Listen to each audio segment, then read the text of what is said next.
we open it up to questions, I would just would love to discover what it was that attracted you to the material, and how, if you could just kind of detail the genesis of the project, since in the introduction you talked about the difficulties in getting it made. Well, I didn't initiate this project. I had a few things in development for the film for a long time. I've been doing sort of touring in the UK. When I started, I just sort of stumbled into doing miniseries in the UK. Just when the British film industry, if you want, the indie film industry was in trouble. I had a few things in development, like I said, and this was actually initiated by the producer, Angus Lamont, who approached Gregory Burke, who's a playwright who wrote a fantastic play called The Black Watch. And they sent it to me as a first draft. I mean, I had no burning desire whatsoever to do something about Northern Ireland. In fact, when Film 4 said they're sending it to me, I was like, oh, you know, after Hunger and Bloody Sunday, I think it's sort of been done. And I just know, I read it. It's just one of those things. You hear many people talk about that happening, but I read a screenplay that really knocked me for six. You know, kind of, it was visceral, it was muscular, it was visual. Something you don't often come across, especially from a playwright. And more importantly, I saw an opportunity to sort of transcend the specificity of the troubles, and there was universality in it. It was almost contemporary. It could be about Iraq, Afghanistan. You know, I'm half Algerian. It could have been about the war in Algeria. It reminded me of the Battle of Algiers, in fact, when I read it.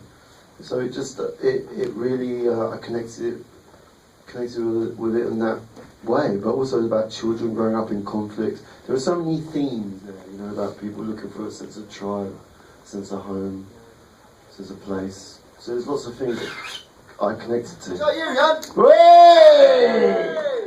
And here's the boy.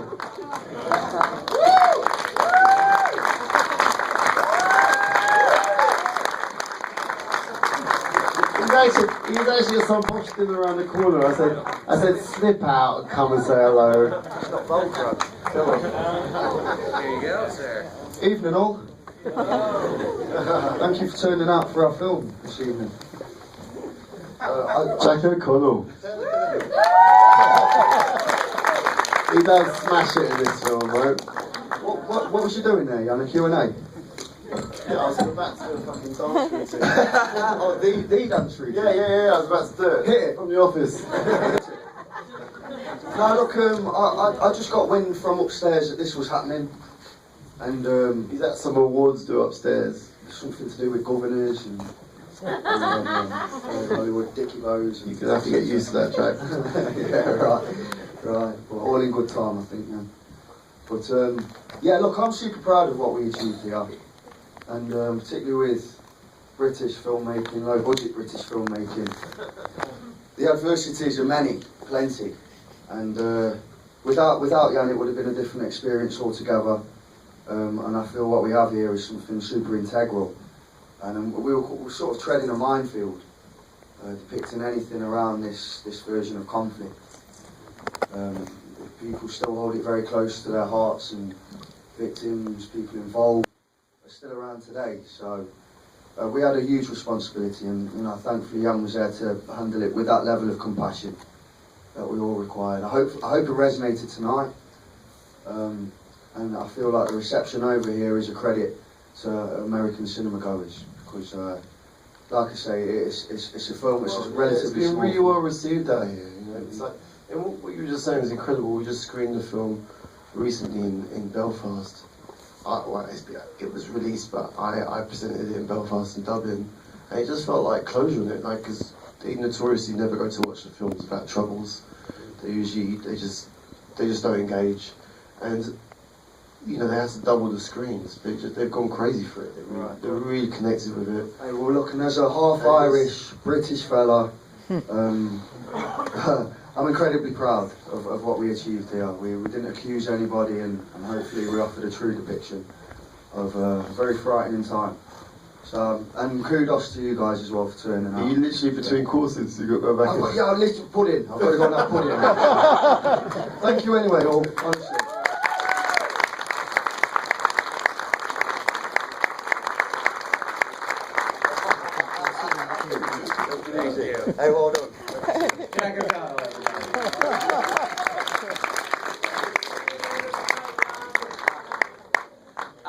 think now would be a good time to open things up to the audience. If you guys have any questions, we do have a few minutes. Yes, there's one right there. Oh, I just read that interview you did with Sight and Sound, and you talked about John Carpenter. I understand Corvo, but you were talking about John Carpenter, so I was curious, could you elaborate on him? Well, I can't elaborate on Carpenter, but you know, you could be here for a while. But personally, you know, I hold him in the same reverence as I would Truffaut, or you know, some people are really snobby about. They think cinema is like some sort of, you know, highbrow thing, but actually they're all, for me, he's a massive author, just like Fellini was in many respects. That's just for me anyway. You know, when I read this, it made me think of a lot of references from my childhood, because you know, I grew up in a household we didn't speak English. My mother, I grew up in London, and she'd get VHSs sent over from France. So I grew up with a lot of French cinema, but at the same time I was watching a lot of Waters films, Carpenter's films. You know, I was obsessed with The Warriors and Escape from New York. And my aunt is actually in the Battle of Algiers, so she plants the bomb in the Milva. So, you know, I'm half Algerian, half French. So I was literally caught between two worlds in a way, you know. I was watching a lot of French cinema growing up by virtue of the fact that my mother was just trying to see films in her own language. And I was consuming pop culture, if you like, you know, Peckinpah, you know, lots of things, but I was a massive Carpenter fan. And when I read this book with this film, straight away it made me think of those sort of references, the films that I loved as a kid, actually. You know, and straight away when I spoke to David Holmes in prep, I said I wanted the analog synth score, you know, like almost an homage to Carpenter. I wanted it to sound that way. It couldn't be like a toe tapping, because it's, you know, it's coming back full circle now. A lot of people are doing that. It couldn't behave like Drive. You know, I love that score, but it couldn't be cool. But I wanted it to have that analog synth sound. And you know, those particular films I mentioned, the Carpenter, you know, Escape from New York and Assault on Precinct 13. I never tire of watching them. There's a question right in the front. You know, we followed this while it was happening to an extent, but it got a little bit confusing. I'm wondering how much there of the double agent stuff going on with the undercover British soldiers actually was happening. Was that a big thing that the British soldiers were Yeah, it was a massive thing. It was massive. I mean, when I first read it, that was the one thing I wasn't sure about. It's like, you know, we're not familiar with that aspect of it at all. well, no one would be. You know, like in the UK, they're not familiar with what happened during the Algerian War, and you know, over there we're not familiar with lots of things that happened over here during the Civil Rights Movement. I mean, it's, you know, everyone buries their own skeletons, but this, you know, it did happen. It's coming out. Even with the Pat Finucane case, you know, Cameron came out and apologised for their level of collusion, but at the same time denied a sort of an inquiry. So yes, there was the MRF. Frank Kitson was the guy who was basically running their counter guerrilla force in Kenya, and he came over and he started the MRF in Ireland, in Northern Ireland, and they were doing like the most insane shit. Like, and there's been a panorama actually that you can get hold of. I think you can probably YouTube it, where they have members of the MRF talking to camera.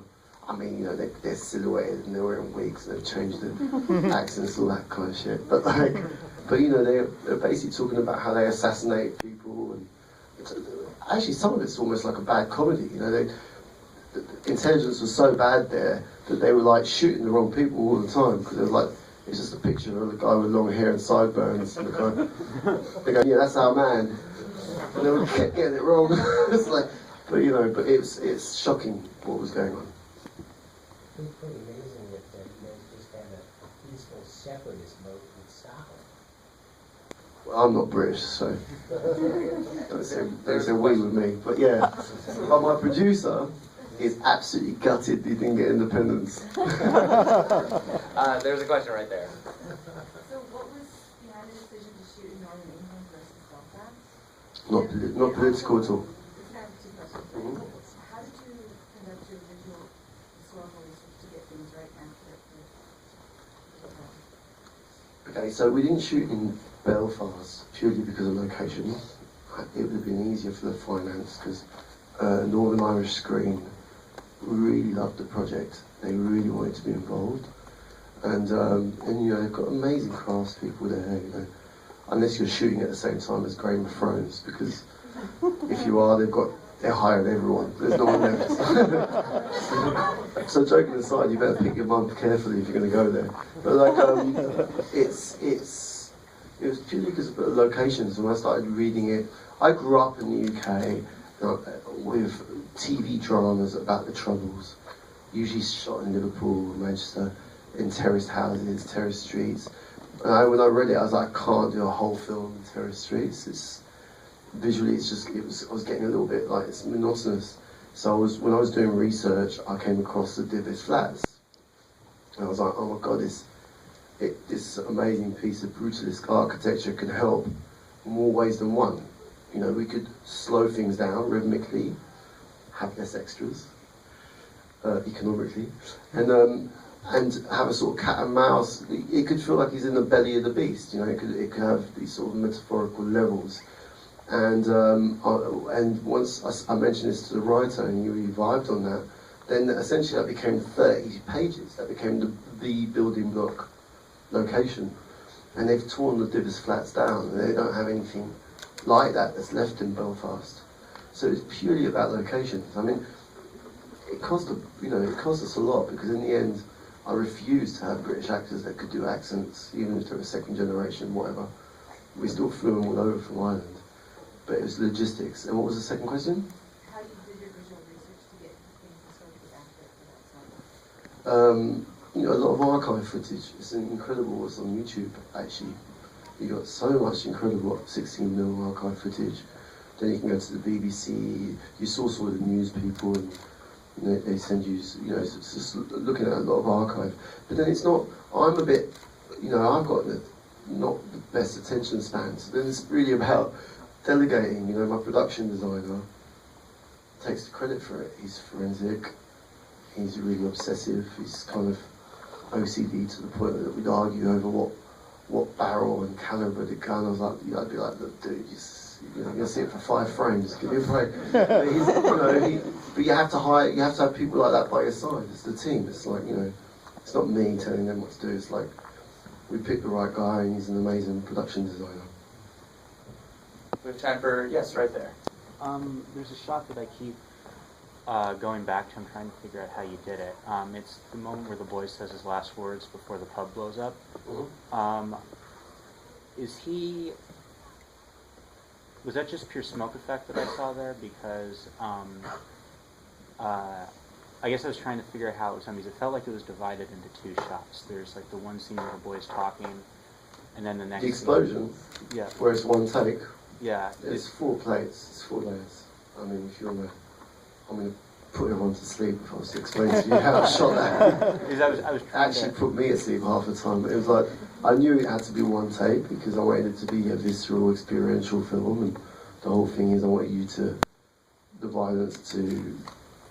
experience the violence as he does, not be ahead of him and use genre conventions of a music peaking or a build-up of montage. It just had to smash you.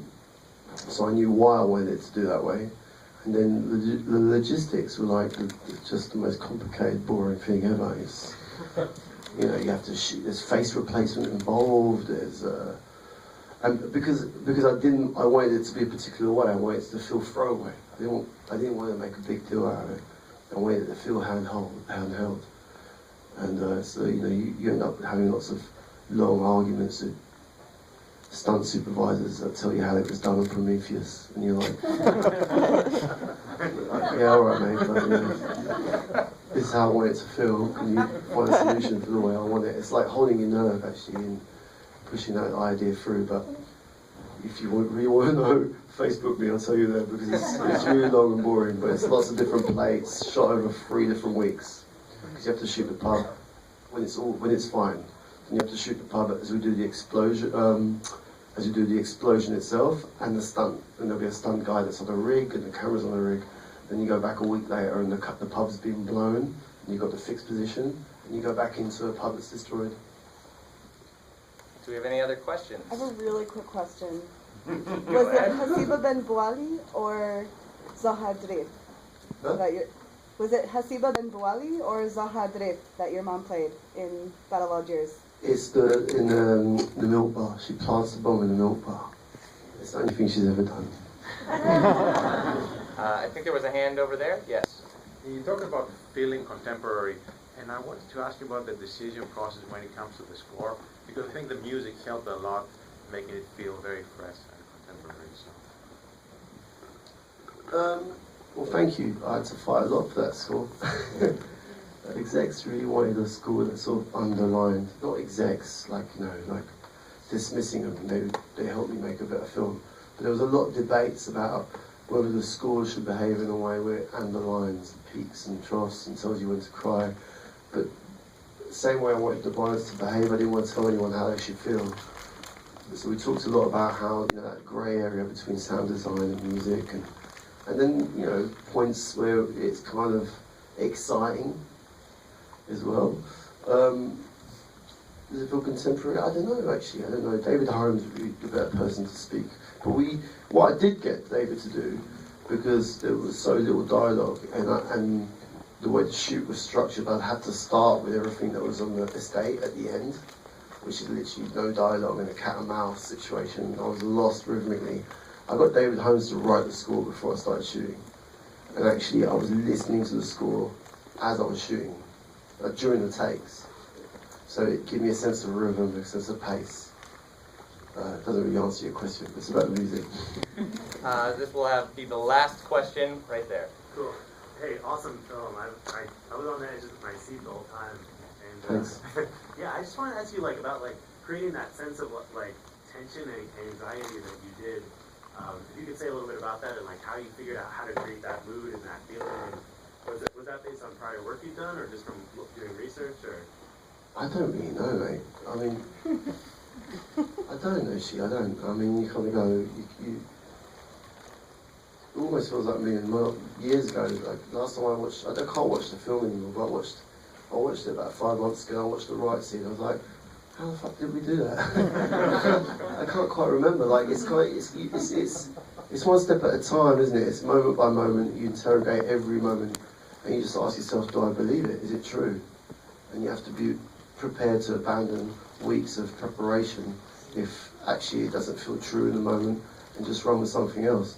And then it's having a team around you that's invested in making sure it feels real and true. And there was a responsibility for it. You know, everyone felt the weight of the responsibility of the material. So I was more concerned with that than I was with how do I make this thrilling, or people on the edge of their seat. It's like, okay, how would it feel if you were 19 and you just saw someone shot? You know, actually, it's like we had to go against a lot of Jack's. You know, Jack is more alpha than that, so he'd instinctively want to have a different reaction. We'd always talk about well, obviously we're never going to have a die-hard moment in this film, where you sort of turn around, you sort of tie the thing around your head, that Rambo, isn't it?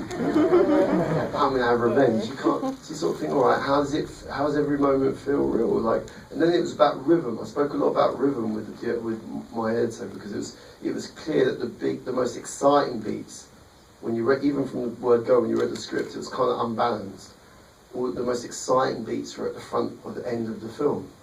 And after you've had a chase and a riot, you kind of go, how do you hold attention, and in your sort of, as you go into the last act, and without it feeling monotonous? Because I think, with a lot of action films, I kind of get action fatigue, and they hog-tie themselves into a corner of having to get bigger and bigger and bigger, to the point where you're kind of so detached from it all. It's like spectacle, but it's not engaging your hopes and fears. And it was actually, we talked about slowing it down, so it might feel counterintuitive, but you hold the tension because you kept changing the rhythm, so there wouldn't be monotony. You can get used to what's going to happen. Let's please thank Yann, the film 71. Thank you all to the roadside attractions. Don't forget to vote. We do have films in the 10 o'clock and midnight hours tonight.